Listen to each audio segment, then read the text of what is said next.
Welcome to the Redvee TV Show, supported by Chapel House Cars for the 2025 season. Kevin, we are here once again. The King has arrived.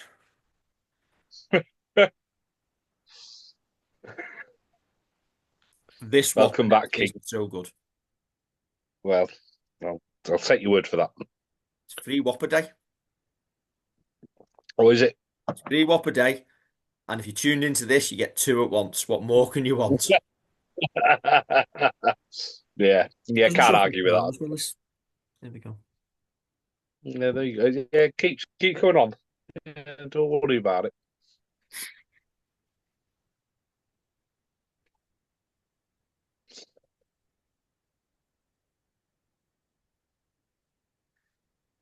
When you go in and you've got 3 crowns on the table, you've got to take one.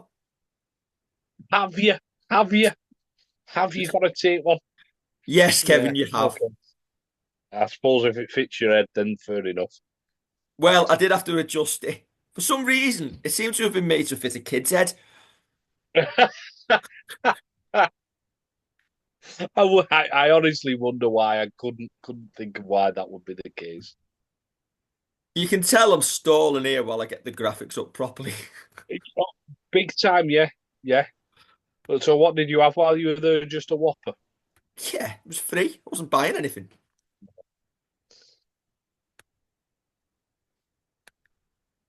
Anyway, do you see what I did there? I'm a poet and I didn't know it. Yes, very good, very good. I'll be honest. I went into Chat GPT and I said, find me words that rhyme with batch to do with leaving. Fair Did its enough. Good job. work. Yeah, yeah. And that is the only place for us to start tonight's show, Kevin. Waka waka, we've got no bachelor.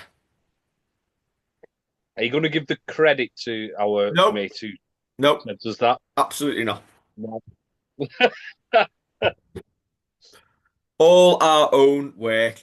And any player who leaves now gets put in the grey because we don't like announcing departures. But Joe Batchelor, the news out today. Dan Tomlinson, Hull FC reporter, well, Hull reporter for All Out Rugby League. Matt Shaw's mate, Fabrizio Romano, must have tipped him off. Joe Batchelor on the move to Hull FC in 2026 on a 3-year deal. And my initial thoughts on that, Kev, is that is a really, really good deal for Joe Batchelor, and he will go at the end of this year with all of our best wishes. Yeah, I mean, it has been announced by All Out Rugby League. It's not been announced by the clubs yet.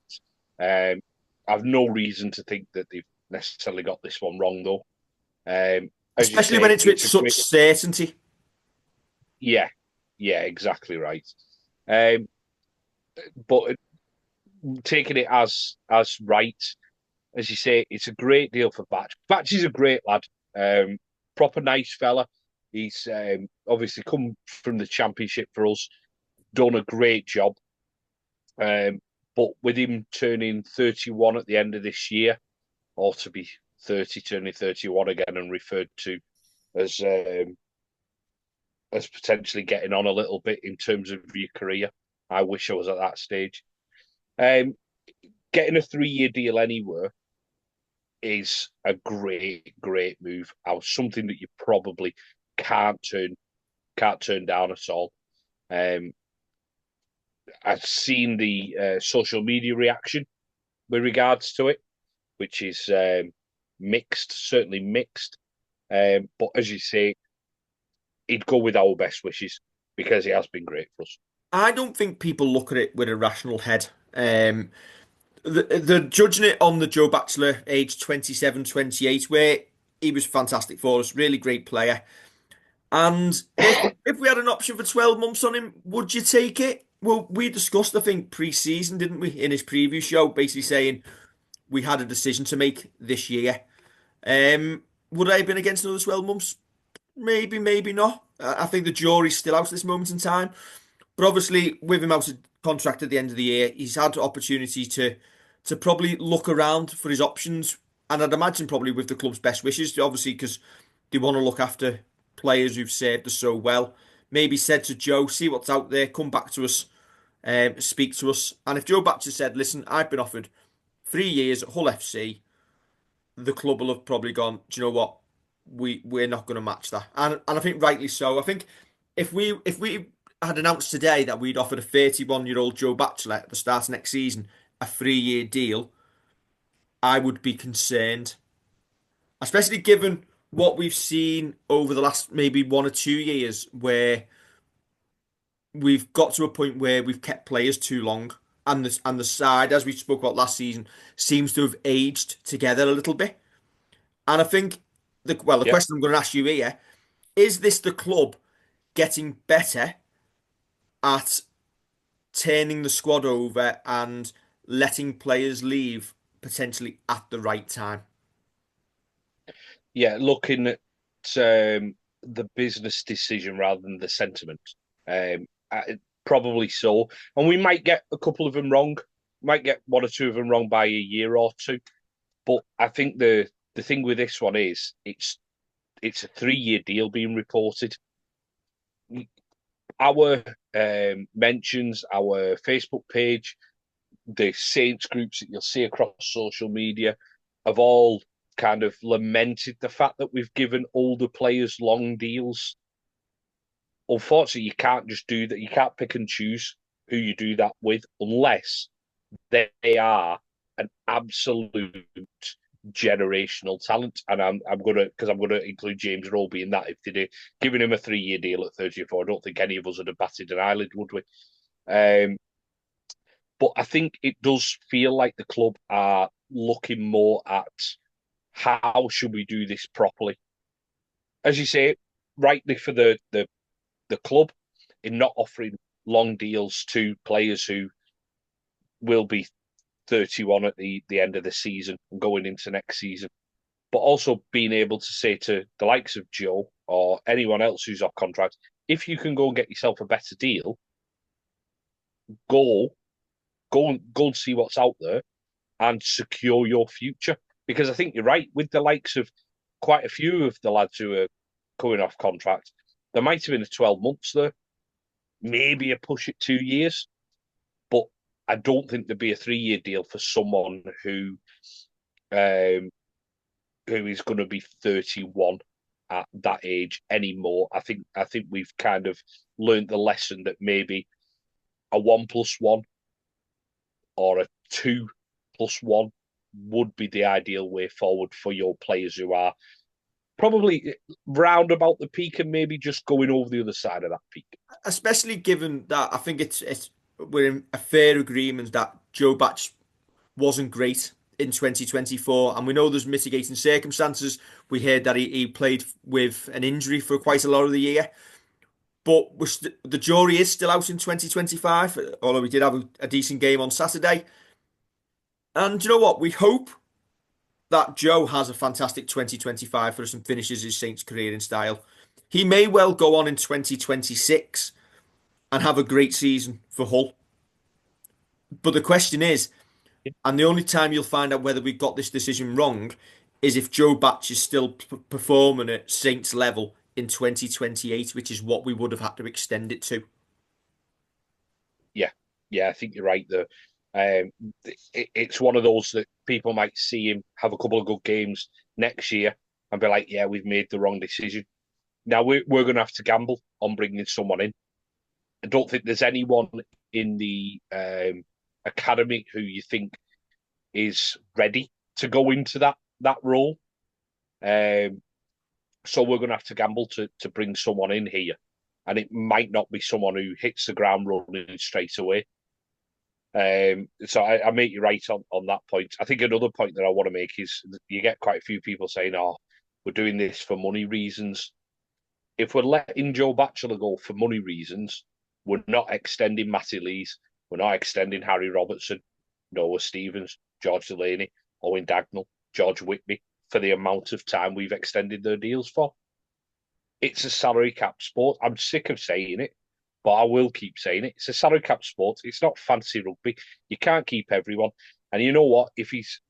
he is a fan's favourite. I think Joe is definitely a fan's favourite and will remain that way, even if he is pulling on a Hull jersey next year. Um, but you can't keep everyone. You've got to have that natural kind of evolution of your squad, I and wonder it's if probably a position that we can strengthen in. I wonder if it's the same people saying, "Oh, it's for financial reasons," or the same people who were saying that nobody wanted to play for Paul Wellens when Vaughan and Sambu were going to Wigan, and then over the next 2 weeks we announced about 6 renewals. I would suggest that fans wait to see what we actually bring in to replace the players who are going. Um, the club will be talking to players in the NRL. They'll be talking to out of contract players across Super League. I would hope Yeah, that at the level Saints want to be at, that we can hopefully, and this is no disrespect at all, will be able to attract somebody of a higher caliber than a 31-year-old Joe Batchelor for 2026. And that is absolutely no disrespect to Joe, who has been and continues to be a fantastic player for us and is a great, great bloke. But we have to get away from the sentimentality of he scored some fantastic tries and he's got a brilliant song. yeah. I think, as I say, when I talk about the evolution of the squad, sometimes you've got to take a risk on a position because you look at, say, another fan's favourite who played second row, Dom Peru. People would have kept him because he was a fan's favourite. You can't just do that. You've got to look at evolving the squad, and we are going to have a big, a decent size and exodus of players, aren't we? I mean, Morgan Knowles is obviously confirmed. Um, if Batch going, there's quite a few still off contract who you would imagine won't get renewed. I mean, you've just mentioned Vaughan and Sambu as well going, so there is going to be quite a big revolving door to go out. But that just means that we're going to have to bring players in, and you see people go, "Ah, it'll just be a 21-year-old from the reserves or the academy." Who we've not brought a second rower through. There's not a I second don't rower there. think, I really don't think that Batch will be the last. I think we may lose one or two more. Maybe one or two that people would have maybe kept. But if there are better deals on offer for some of these lads elsewhere, and we don't want to commit to 2, 3 years, you have to draw the line and not get drawn into offering contracts that are too long out of sentimentality. Yeah, and I know people go back to when we just offered 1 year deals to people. Lee Gilmore's the obvious case in point, and we got it wrong there. Sometimes we will get it wrong. Uh, uh, you will, and it is a fine balancing act between, say, bringing in a state of origin prop who then turned out to become more famous for selling muesli over here in Josh Perry. But then for everyone like that, you might bring in a Sione Masautia. You might bring in a Matt Gidley. But Kev, you can imagine Um, when we've said to Joe Batchelor, listen, we're not going to match a 3-year deal on that money or you're going to be getting at Hull FC. You go with our best wishes, and do you know what? We really hope you prove us wrong because yeah, you're the top fella. Go and prove us wrong. We hope to see you do really well, and you're always welcome back at the club, which you will be. yeah, and I think that he's done an awful lot of work with the community foundation as well, and that shouldn't be understated. He really kind of embraced the culture at the club, and as you say, he's well liked around here. But you can't just you can't just keep people on who you like. You've got to keep people on who you think are taking you forward, and you've got to take a gamble on some positions. As you say, we could have offered Joe 1 or 2 years at this point of his career. If he gets 1 or 2 years, is he thinking I'm starting every week, or I might just be coming off the bench, or I can go get 3 years at Hull, 3 years guaranteed at Hull? I think it's a no-brainer. It's Yeah, not for it's not money reasons on Saints' behalf. It's a fact that this is a short career for these players. If he can make sure that he's got another 3 years money, at least, because he could get a +1 at Hull, he could end up going to the likes of a York, a Featherstone, a Bradford in the Championship. and getting another year's or two's money at a lower grade, if he can guarantee himself that, why wouldn't he before he retires and potentially comes into the non-sporting environment? Yeah, absolute short career. Go there, do well. Yeah, yeah, We've and I always hope he said does. Hull FC could sign Penrith Panthers and still be Hull FC. Hopefully, Joe will elevate them Yeah, but that to trend, 10th. Joe. To 10th. And do you know what? At least he's only a couple of miles from greatness with the other batch in the family at Hull KR. Hey, that Got family over there, hasn't he? Yeah. only in the know saying he was going to Hull KR because of his brother. Eh.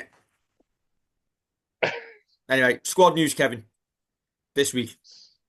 Yeah, one change for Saints. The pictured Morgan Knowles returns after failing his HIA at Castleford and missing last week's win at Wakefield. And he replaces Ben Davis. Straight back in. Team that Yep, played at straight team back that in. played at Straight back. Cass. Yeah, I reckon so. I can't see any other changes there. Unless there's someone carrying a knock that we don't know of. But Wello on his presser said that Morgan would go straight back into the team, and he said that we were healthy. So based on that, taking Wello at his word, same team that played against Cast. Well, that was an insightful, in-depth squad news analysis from Redvee. So, oh, hang on, why are we talking about them?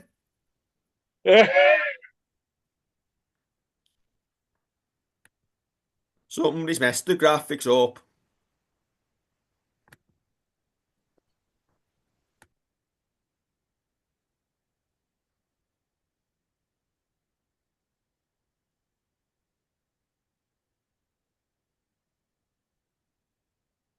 Come on, come on. No, it's going wrong. There we go. I can't be Brilliant, bothered to great work. spend the time to edit, so this is going out exactly as it is. Right, Kev, And talk us why through not? Hull KR's squad. So there are three returnees: Lewis, Kershaw, and Dorrell return, with Niall Evans, Reece Martin, and Bill Leyland dropping out. Yeah, Reece Martin, big loss. I think he's got a quadriceps injury. Mikey Lewis is the one that they'll be pining and pinning their hopes on coming back into the team, won't they? Yeah, I think I'd imagine if they've named him, they're hoping that he's going to be fine to play, and he's probably going to be one of them late ones. I think with Tyrone May being in the squad last week, I think he's probably got more of a chance. But it wouldn't surprise me to see Lewis take it to the field at all. You just hope for from a Super League point of view, if they do put him back in, he's right. So it means that we're playing against the best type of Mikey Lewis, and it gives us another test. I'd prefer the 2 points personally.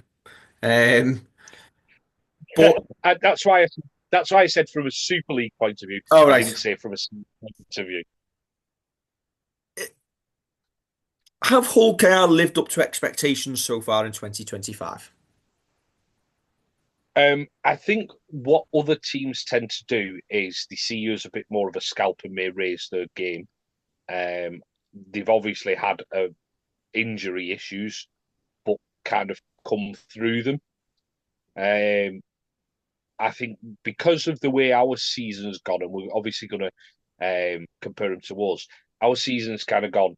Salford's reserves, Cass didn't turn up, stiffer test at Wakefield. Now, they've not had kind of that much of a linear line for their season, I don't think.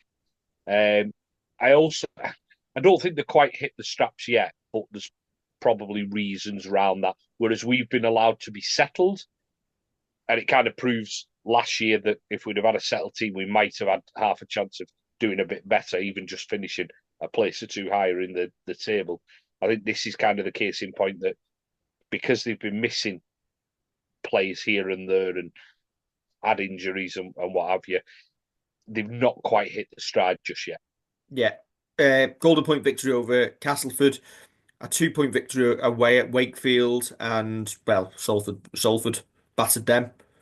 Um, this is probably it's the first real home test for us, but this is probably the first real game this season where you might see a pecking order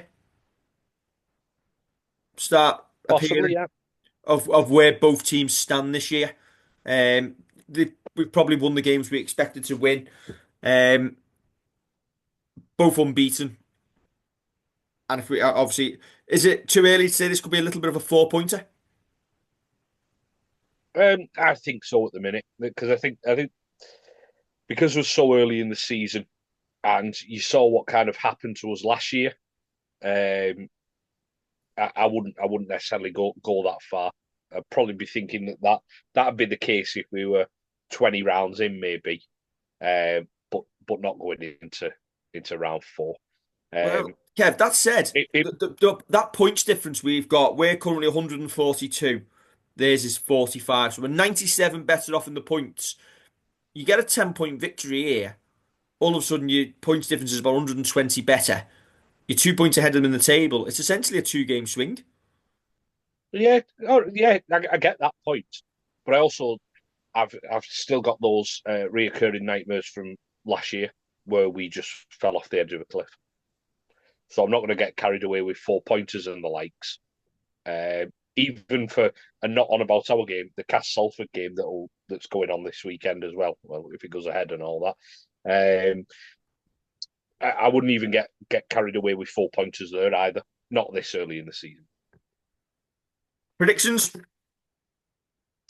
I'll go Stakes by 12 on this one. I think it'll be. I know I keep saying it'll be tight, but again, as I say, we've had a linear kind of step up through the gears here, and I think it'll be tight, but home advantage possibly just helping us squeak through. I'm going to go a little bit tighter this week. I'm going to go Saints by 8.